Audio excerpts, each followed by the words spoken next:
I think American schools teach too little about evolution. A lot of the information regarding evolution is taught uncritically.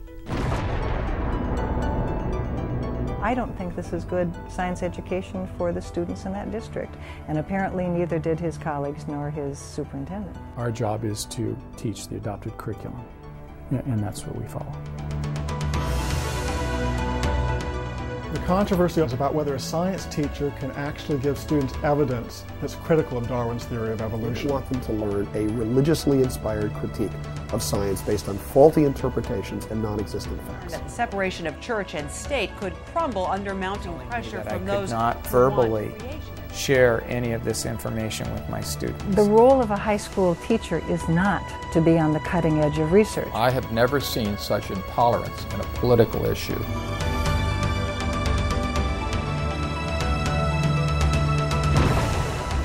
The icons of evolution, these are examples of textbook evidences that actually distort the scientific evidence.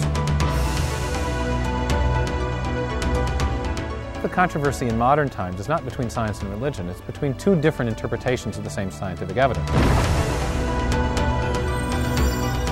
Scientists are supposed to question things. Scientists are supposed to be open to new evidence. I'm a scientist.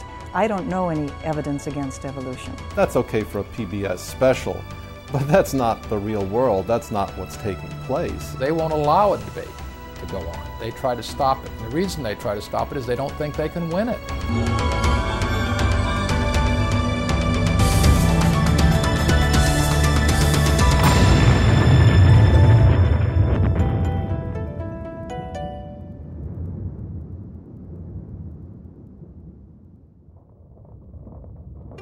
Burlington, Washington, a quiet, peaceful community about an hour north of Seattle. An unlikely setting for a battleground, but that's exactly what it has become. On a recent night, hundreds of parents, teachers, and students gathered at the local high school because of biology teacher Roger DeHart. Already, I'm being chastised or criticized that somehow my students can't understand. For 15 years, DeHart has been a popular teacher at Burlington High School. Now, he's under fire for his teaching of evolution. Based on Darwinian evolution, or based on evolution, we would say that which ones would be the fittest? I think it's very important for students to understand evolution. I think it's important that I teach students evolution and that they understand it so that they'll be successful in universities if they choose to go on. Well, I love biology. The thing that intrigues me was just the different habitats and ecosystems and things like that. I was intrigued by that. I love being out there, and so I had a real love for biology. The more I learn about the complexity of life, genetics and the human genome, and the idea of this information in the cell, I think it's fascinating. What is the mechanism? But DeHart's passion for biology is tempered by frustration. Frustration that students aren't learning enough about evolution. According to DeHart, teachers and textbooks are not presenting an accurate representation of evolutionary theory. Either some of the current leading research is being left out, so it's dated, or else it's just plain misrepresented.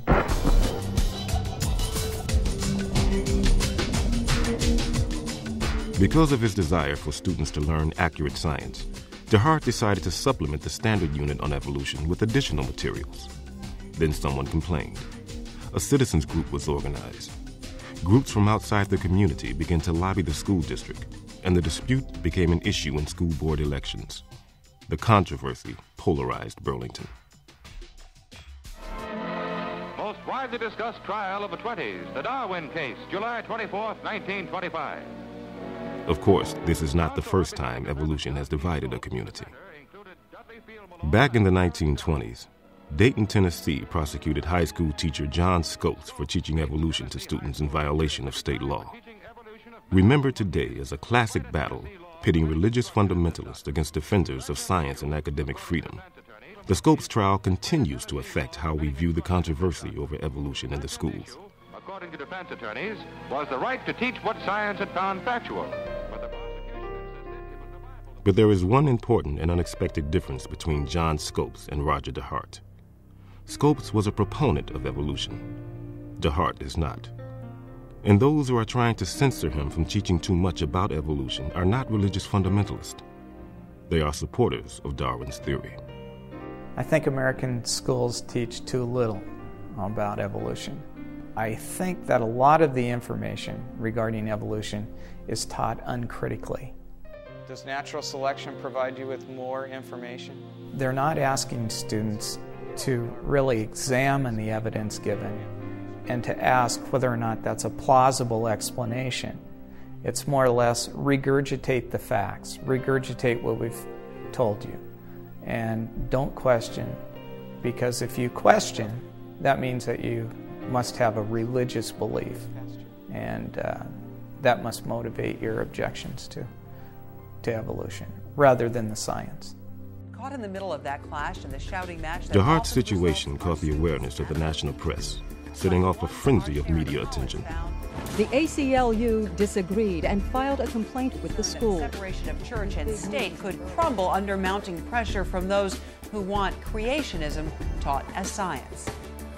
In the local newspaper, opponents of DeHart took out a full-page ad and filled the pages with angry letters to the editor. Fanatics like DeHart and his cohorts will never be satisfied. The issue is whether students receive the education they're legally entitled to, free of contamination by the religious agenda of DeHart. Mr. DeHart stands exposed as the fox in the henhouse, from which he should be ejected. When parents discovered that their children, in their view, were not being taught science, but rather were being taught basically incorrect facts and wrong science on the basis of what they thought was Mr. DeHart's religious motivation, they had every reason to petition their Board of Education for the redress of that grievance. Contrary to state law, Darwin's theory of evolution. When the Scopes trial took place in 1925, you had a large part of the country where school boards would not allow Darwinian evolution to be taught.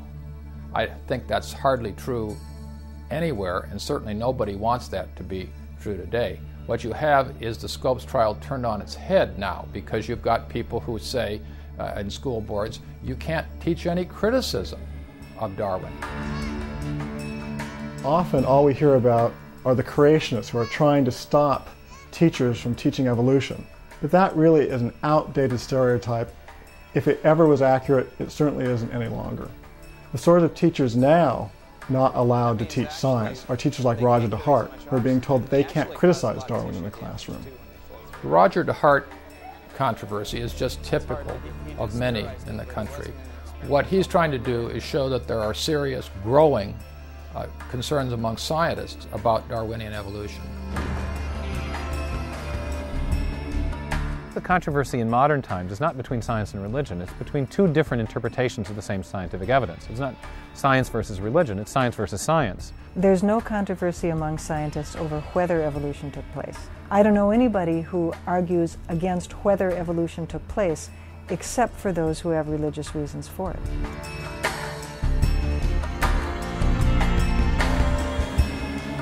Anytime anyone criticizes Darwin's theory of evolution, evolutionists immediately cry, it's about religion. Well, the claim that all skeptics about Darwinian orthodoxy or Christian fundamentalists stands refuted by me. It's obviously not true. I'm neither Christian nor a fundamentalist. But lots and lots of people are skeptical in the scientific community. I became skeptical of Darwinian evolution early on, outside of any religious influence, just because of the complexity that I was learning about in the cell. And we use the word elegant in genetics. So I removed myself. In part, evolution was a powerful explanatory mechanism, but it seemed insufficient. School officials informed DeHart that any supplemental materials he wanted to assign, even articles from mainstream science publications, now had to be submitted for approval. I know of no other teacher who actually submitted articles to the principal for review up until my controversy. According to DeHart, His principal rejected all his requests, and he was forbidden from using any outside materials that might be critical of evolution. They went from not allowing me to introduce any supplemental materials, then to telling me that I could not verbally share any of this information with my students. The fact of the matter is, every other teacher in Burlington's school district was allowed to assign supplementary materials whenever they want. But when Roger DeHart decided to assign a few articles from mainstream science journals, they censored him. One article Roger DeHart wanted to show students was from the American Biology Teacher, the leading peer-reviewed journal for secondary school biology teachers. It was written by Jonathan Wells, a biologist with a PhD in molecular and cell biology from the University of California at Berkeley. Wells is one of a growing number of scientists raising objections to Darwin's theory. In his article, Wells points out how many textbooks continue to use fraudulent drawings of embryos made by 19th century German Darwinist Ernst Haeckel. Ernst Haeckel was a German biologist and artist, a contemporary of Darwin's, who, among other things, made some famous drawings of vertebrate embryos, fish, humans, salamanders, chicks, turtles, and so on. And in those drawings, Haeckel tried to show that all these different vertebrates look very much the same as early embryos. Their early similarities showed that they came from a common ancestor, and differences arose only later. The problem is that he faked his drawings. The early vertebrate embryos don't really look that similar at all. The problem with Haeckel's drawings wasn't just that they were inaccurate, they were actually false in many cases. But the real damage was done when these drawings entered into biology textbooks decades ago, and they've never really been taken out. If you open a high school biology text now, or even a college biology text, you'll find these drawings, although they may not refer to them as Haeckel's drawings, and in fact, they trace their ancestry directly to Haeckel. You see the pictures of the embryos. And it's really damaged our understanding of development and our understanding of biology in general. It's clear that Haeckel may have fudged his drawings somewhat to look more like his ideal than they actually are. Now, does that actually take away from what we know about the relationship of embryology to evolution? Not a bit. The whole Haeckel's embryo story has been greatly blown out of significance. It is a minor footnote in the history of science, and actually it's been known for 10 or 15 years that Haeckel's embryos are not to be relied upon. The reason why the diagrams are reproduced is because they're easily available. There's no copyright on them. It's an easy way to illustrate a point. And I would argue that the basic point that's being illustrated by those drawings is still accurate. But if you go back earlier in development, the different classes of vertebrates look even more different. According to Wells, Haeckel, in many modern textbooks, misleads students not just because of fake drawings, but because they leave out the earliest stages of embryonic development. What students are shown as the first stage of embryonic development is actually the mid-stage. And very few textbooks show those earliest stages, and yet that's the whole point. It's the earliest stages that are supposed to be the most similar, and they're not. Some textbooks actually use photographs of embryos, but they pick only that stage and those classes that happen to look most similar. And they omit the earlier stages, and they omit those classes that don't look similar. So that, to me, is picking the evidence very carefully to support the theory, and that's not good science. Wells is a critic of Darwin's theory, but even staunch evolutionists like Harvard's Stephen Jay Gould have criticized the use of diagrams based on Haeckel in textbooks. Stephen Jay Gould wrote an article for Natural History saying that we need to let go of these drawings, that basically that they're not needed. But when DeHart requested permission to let students read Gould's article, that request was turned down too. Why does Mr. DeHart feel so strongly to have these articles read? Well, it's because he wants to call into question the whole issue of whether evolution happened. I don't think this is good science education for the students in that district, and apparently neither did his colleagues nor his superintendent. We have a science curriculum. We have a mainstream science theory called evolution. Our job is to teach the adopted curriculum, and that's what we follow. But just how important are Haeckel's embryos? And does a single textbook mistake even matter? If Haeckel's embryo drawings were the only problem with biology textbooks, I would agree that this is an isolated error. The problem is that it's not the only problem. In fact, says Wells, today's textbooks are filled with outdated examples for evolution, which many evolutionary biologists no longer consider good science. In a recent book, he calls these the icons of evolution.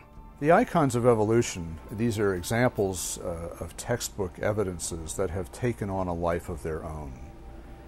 They go far beyond the truth, far beyond the facts, and have become symbols, in effect, of Darwin's theory, symbols that actually distort the scientific evidence. In many cases, they're called icons by Darwinian biologists themselves.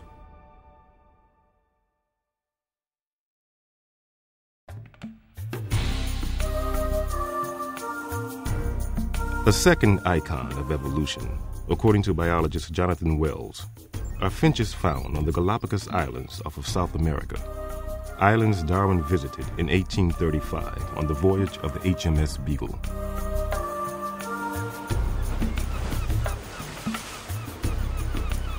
Another icon of evolution are some species of birds on the Galapagos Islands that are very similar except for the size and shape of their beaks.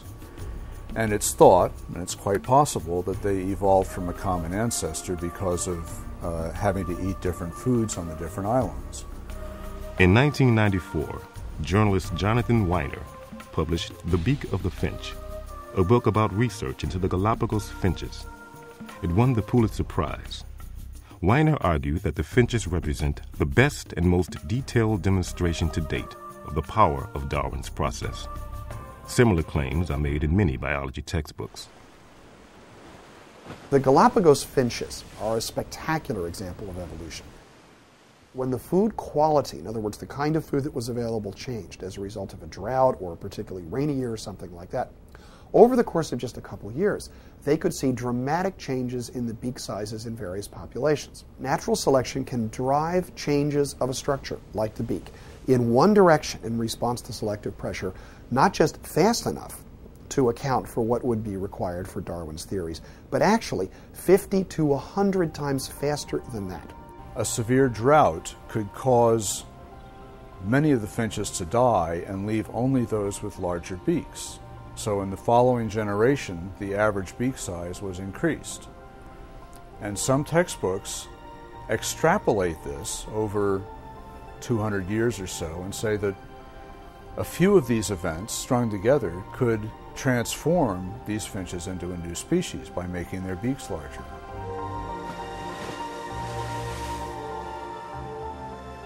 Look, the stuff about finch beaks is certainly interesting. Let's not confuse ourselves about that. The question is, can it be extrapolated, or does it represent cyclic variation? What the books fail to mention is that as soon as the rains came back, the average beak size returned to normal. There was no net evolution. What we're really seeing is just one species oscillating back and forth with no real evolutionary change. So the evidence is exaggerated to make it appear to support Darwin's theory in a way that it really doesn't. The contrary may be true. We may be seeing the development of entirely new species. The Galapagos finch starts off as a finch, and within 100 million years there'll be a Galapagos elephant. Could be. But we need a whole lot more by way of evidence than a couple of nutty journalists going down there looking at finch beaks and writing a Pulitzer Prize-winning book. A whole lot more if this is to be serious science. I mean, this doesn't even pass the threshold of anecdote. Finch beaks change in size. Yeah, they do. They change in shape, too. It seems to be correlated with seasons. There seems to be a regress back toward the mean when the seasons change again. If this is the part of a spectacular evolutionary extrapolation, let's have additional reasons for thinking that. The changes are temporary, they oscillate back and forth, and they don't go anywhere. So, as evidence for the origin of species, Darwin's finches really don't work. Critics of Darwin's theory say that finch beaks provide a good example of microevolution, small changes within a species or gene pool. But it does not by itself provide evidence for macroevolution, which is the origin of fundamentally new organisms and body plans. When we look at dogs, no matter how far back we go, it's dogs. When we look at bacteria, no matter what we do, they stay bugs. They don't change in their fundamental nature. There seems to be some sort of an inherent species limitation, and we have no good explanation for this in terms of a Darwinian theory. We should have far more flexibility, far more plasticity under laboratory conditions than we actually do if Darwinian theory or anything like that were correct. According to critics of Darwin's theory, the problems facing macroevolution can be clearly seen in yet a third icon of evolution, the four-winged fruit fly. In opening a biology text, one will often see a picture of a four-winged fruit fly. Now, as we know, ordinary fruit flies have only two wings. The four-winged fruit fly has not only its regular set of wings, but a second set of wings just next to that.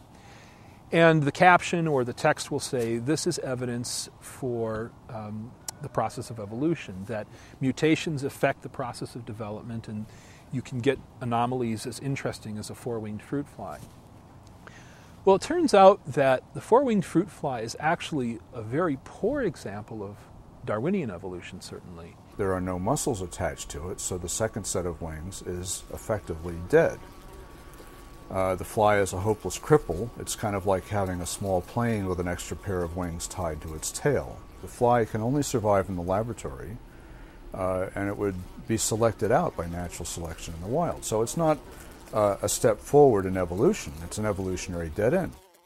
Modern Darwinian theory, known as neo-Darwinism, is based on the idea that randomly occurring mutations in genes provide the raw material needed for evolution to work. The idea that mutations are considered the engines of evolution has only one problem: there's no evidence to support it.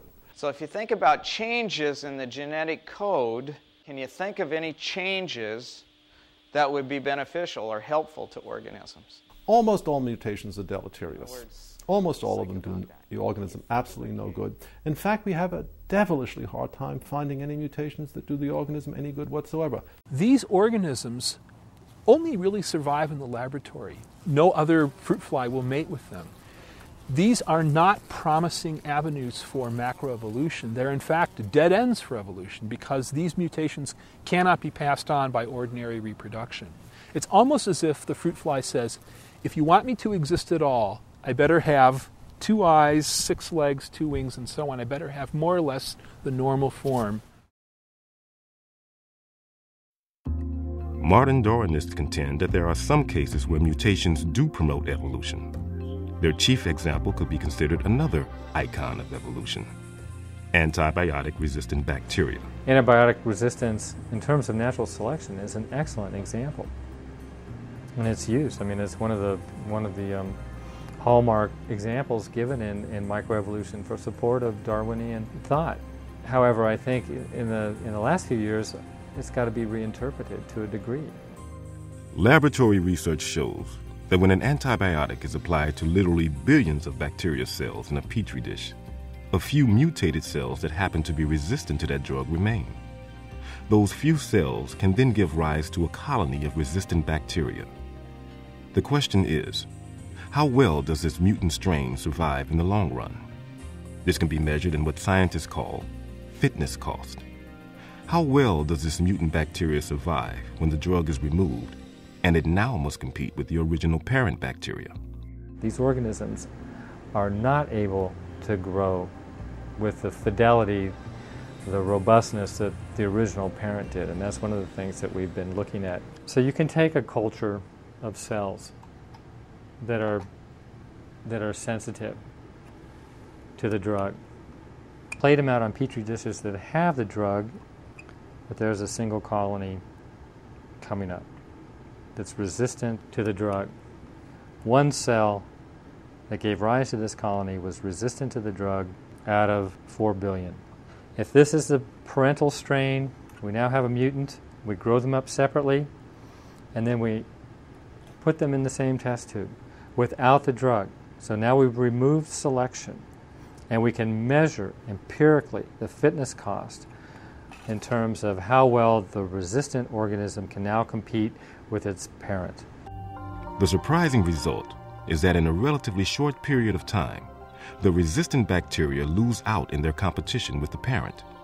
They can't reproduce as fast, and over a short time disappear. Within 1 or 2 transfers of overnights, you can lose that population of resistant cells, and then after the 3rd transfer, the resistant isolate has been completely outcompeted by the parent.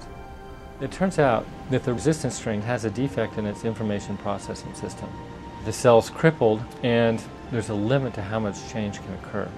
When the resistant strain comes into contact with a parental wild type in nature, the parental wild type will reestablish dominance in the population, resulting in no net evolutionary change.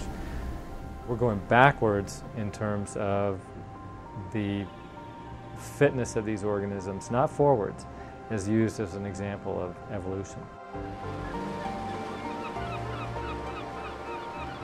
According to critics of Darwin's theory, finch beaks, four-winged fruit flies, and drug-resistant bacteria all raise problems for the neo-Darwinian claim that random mutations and natural selection drive the development of life. But there's another part of Darwin's theory that is also being challenged by some scientists. That's the claim that all living things are ultimately descended from a common ancestor. This claim underlies perhaps the biggest icon of evolution of all, the tree of life.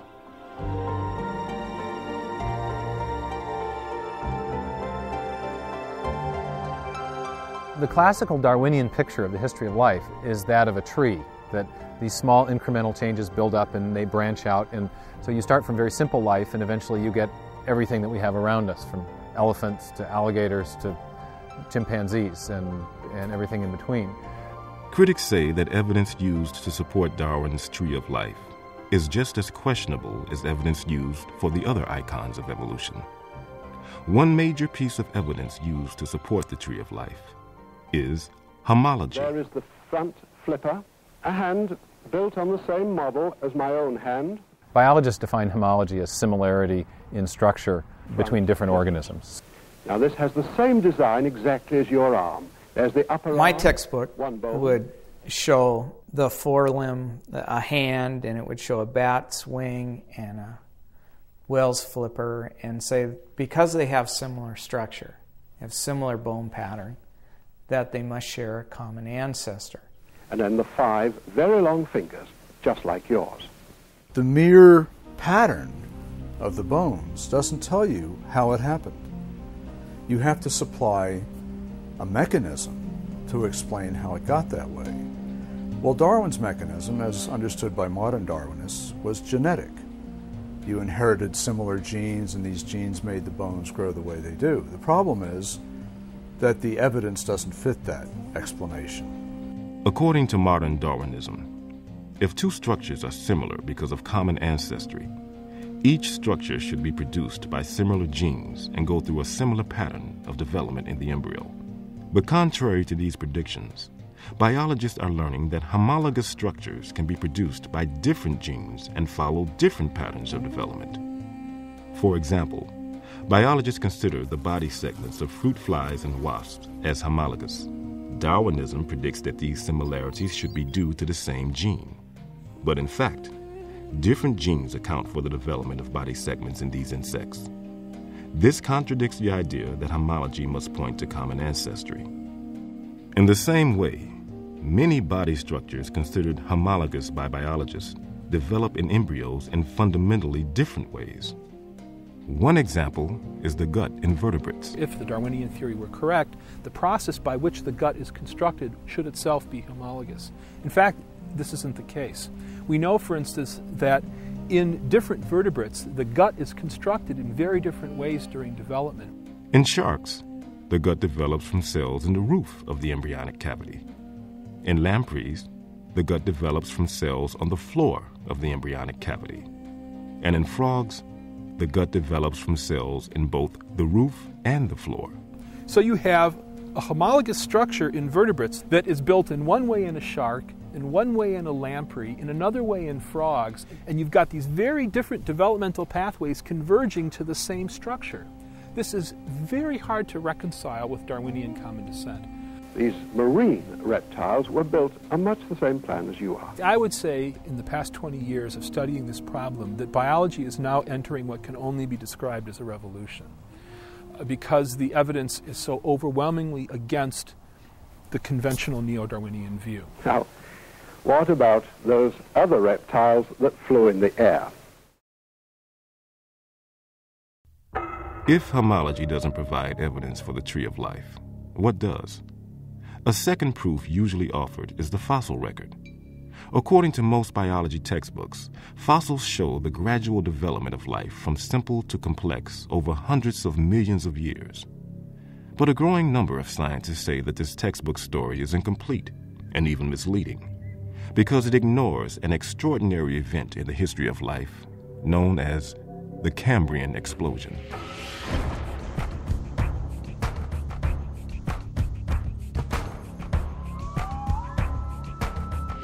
The Cambrian explosion is a term that refers to the geologically sudden appearance of all the major, or most of the major groups of animals at about the same time, geologically speaking.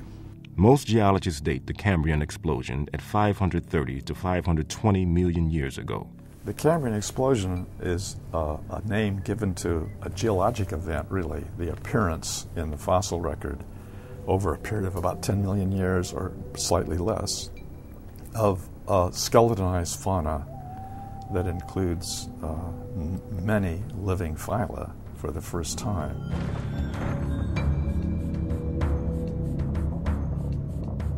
Animals with similar body plans are grouped together to form various phyla.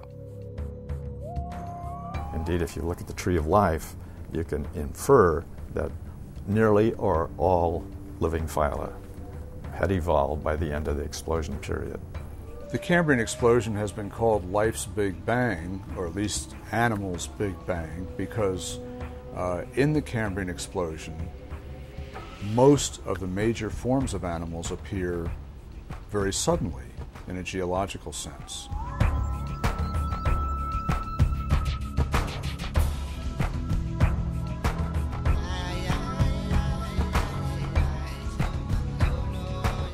From nothing, we have almost everything, almost overnight, geologically speaking.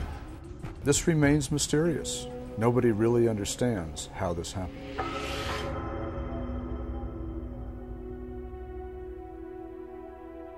The explosion is real in the sense that the fossils are real. There they are. Explaining it, however, is controversial.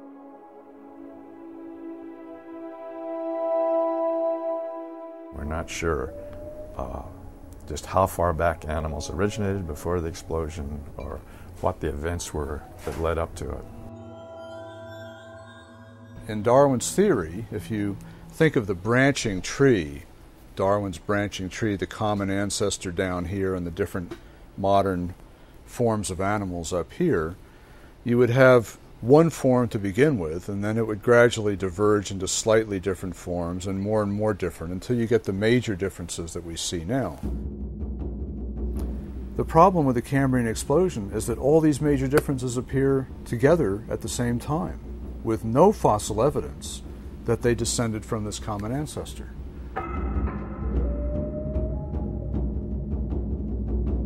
You have a sudden emergence of new biological form and structure. And the suddenness of it defies the Darwinian mechanism's ability to produce new structure.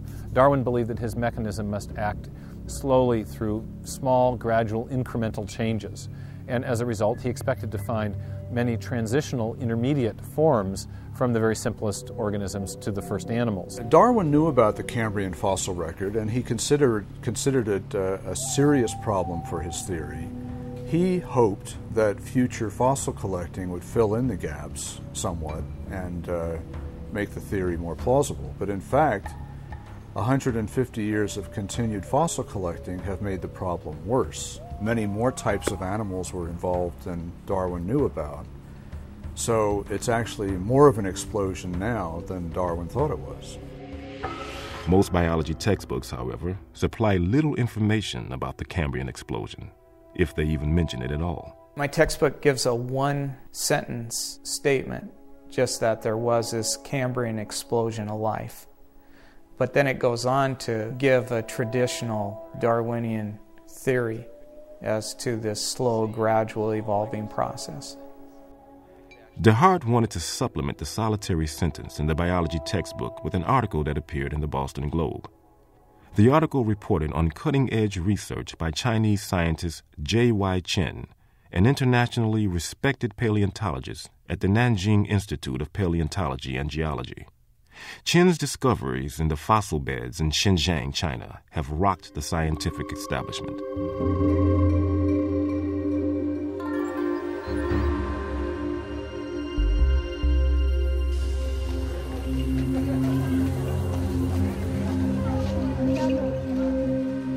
Located in the province of Yunnan in southern China, Xinjiang has some of the world's best preserved fossils from the Cambrian era. Darwinism helps them maybe only telling a part story for evolution. According to Chen, the fossils he's discovered turn Darwin's tree of life upside down.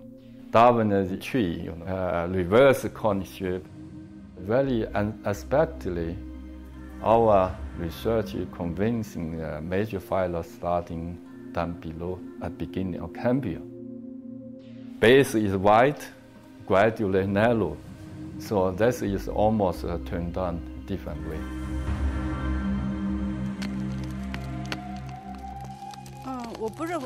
I do not believe that animals developed gradually from the bottom up. I think the animals suddenly appeared. Among the Xinjiang animals, we have found 136 different kinds of animals, and they represent diversity in the level of phyla and classes. So the sudden appearance makes them very special. One view that many paleontologists hold is that though the phyla appeared suddenly during the Cambrian explosion, there must have been a long period of evolutionary development before that event. Some people believe that it was a very rapid origin of these body plans. Other people believe that it was a long, gradual build-up to it, which I think is probably right. But there must have been a prehistory in which it started at the bottom and worked up to the phyla. If there was a long history of evolution prior to the Cambrian explosion, there should be an abundance of transitional fossils. Or perhaps those animals were too small or soft-bodied to be preserved. The Darwinists have known since the 19th century that the Cambrian explosion did not conform to the picture of life that Darwin proposed. But one of their explanations for that was something called the artifact hypothesis, the idea that we were simply not sampling the fossil record sufficiently to find the missing transitional intermediates. In the strata just beneath the Cambrian fossil beds, we have a very favorable environment that would have preserved ancestral forms of these animals had they existed. So one of the versions of the artifact hypothesis was the claim that we don't find these missing Precambrian animals because they were too small and they were soft-bodied. And what we now find in the Chinese fossils in the beds just beneath the Cambrian explosion are perfectly preserved, soft-bodied tissues, sponge embryos that are, of course, soft and microscopic.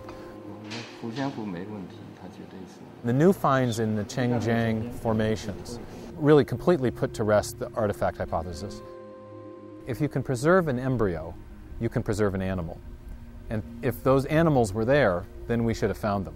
And they're not there.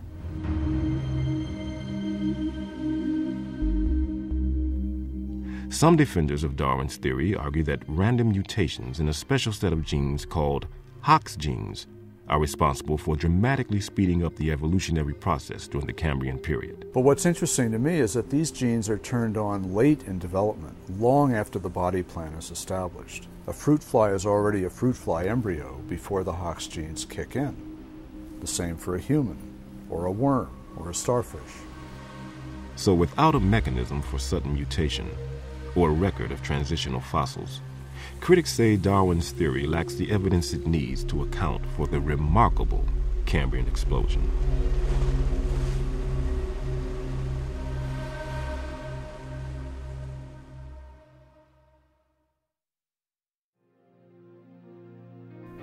While scientists in China are being allowed to raise tough questions about Darwin, back in Burlington, Roger DeHart's request to show students the article about the Chinese fossils is refused. But he's in for an even greater disappointment. After 15 years of teaching biology in his district, DeHart is informed during the summer that he has been reassigned. His biology courses will be taught by someone just out of college who majored in physical education, not biology like DeHart. Certainly, we knew that there would be people that would be concerned, people that would think we were trying to do something to Roger. But that's not why we make decisions around here. Regardless of the reasons for DeHart's reassignment, the question still needs to be asked. Does a high school teacher have the right to present information critical of an accepted scientific theory? And just how should public schools handle a controversial issue like evolution? A very popular American tradition is the fairness, or let's let all sides have their say, and so forth. This is a wonderful cultural tradition. It's irrelevant in science. It sounds really unfair, but it isn't the job of the high school teacher to decide that students need to be exposed to views that are on the fringe of science.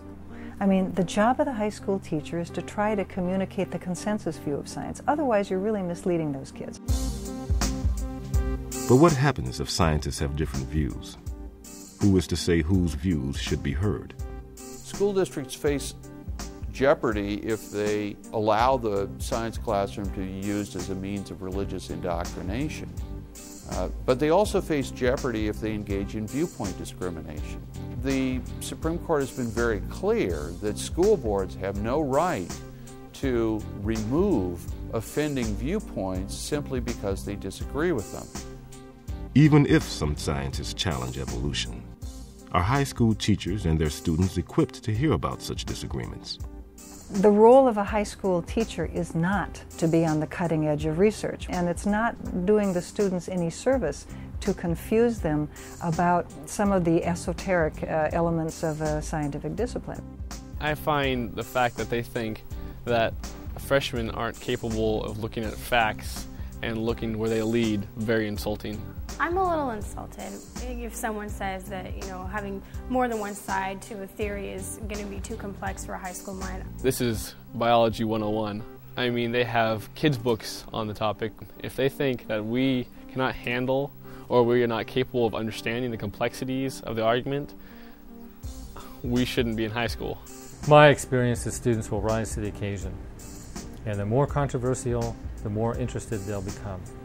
Often controversy is the way to get students involved in any discipline.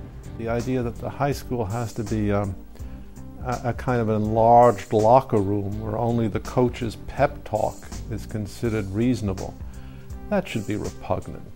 That's not really how we want an educational establishment to be run, is it?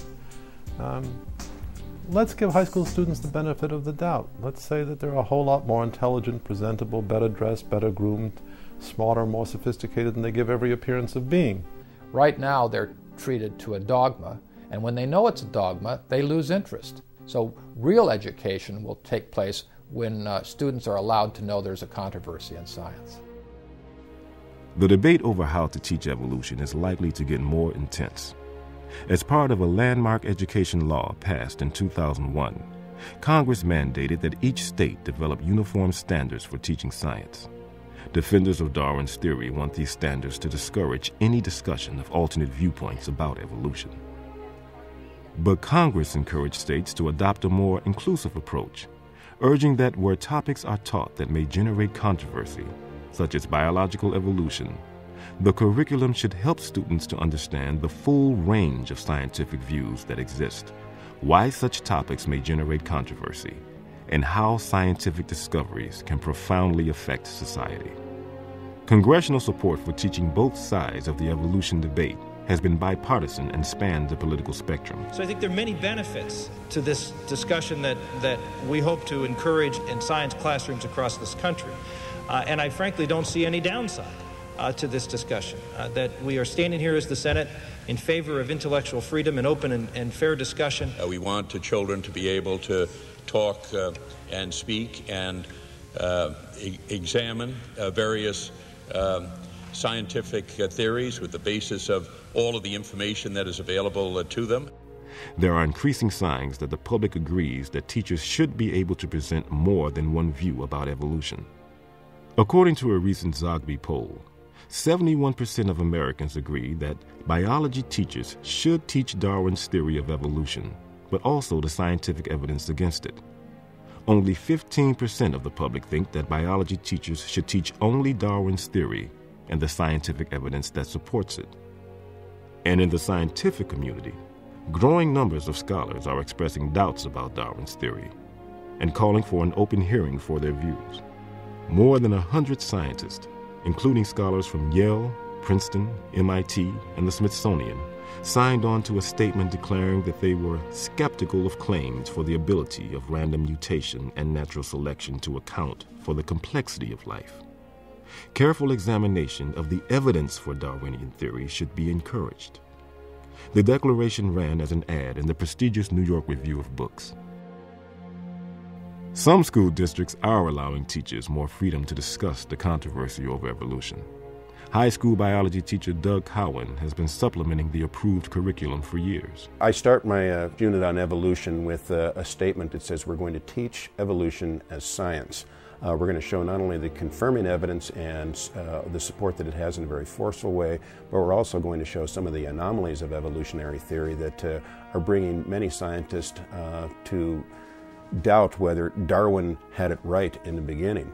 There's a false belief out there that it's somehow unconstitutional or against the First Amendment to allow a teacher to criticize Darwin's theory in the classroom. And that's just absolutely false.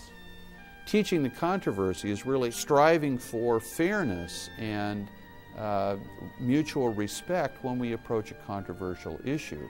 I think a school board that does that has the least likelihood of offending either the legal requirements or the political community in which they operate. The call for greater openness comes too late for Roger DeHart.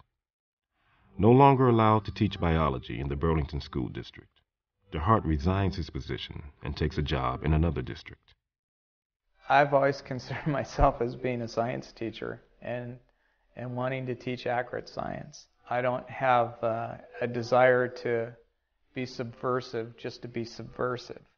I see my job as being a science educator and showing students this search for truth and what researchers have actually found. The Scopes trial stereotype is really now exactly 180 degrees out of sync. The image of the bold, free-thinking evolutionary scientist who was trying to seek the truth, no holds barred, and he was being suppressed by religionists who were threatened by the truth of science. Now I think we have almost exactly the reverse situation. The people who are really suffering are the students. They're the ones that are not learning the truth about the science and how it's developing. They're being held back. We are not serving our students well by not allowing them to hear different points of view. We're not training them to be good scientists. Scientists are supposed to question things. Scientists are supposed to be open to new evidence. I think the best thing I can do as a science educator is to get students to critically think, to be able to look at evidences given and to be able to interpret those evidences, to ask questions and to make observations. So teach it more and teach it critically. You know, this is the exceptional area that you can't criticize this doctrine of Darwinism. It's a bad precedent. What's the loss? What do we risk? Just what do we risk if some of the profound, exciting, deeply perplexing, vexing issues of biology are presented honestly? Should we teach students the controversy about evolution? Absolutely. This is a controversial theory. Are we going to teach students the truth about it or not?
This has been a Cold Water Media production.